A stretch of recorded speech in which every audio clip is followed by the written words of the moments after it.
तो इंग्लिश में क्या कहते हैं? अल्लाह हम्म? अल्लाह अब अल्हम्दुलिल्लाह नहीं। छींक को इंग्लिश में स्नीज बोलते हैं। क्या बोलते हैं? अल्लाह नहीं।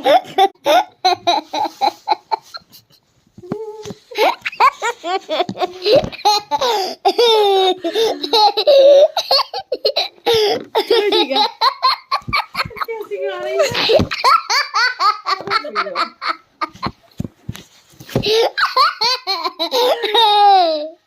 छींक को इंग्लिश में क्या कहते हैं? अल्लाह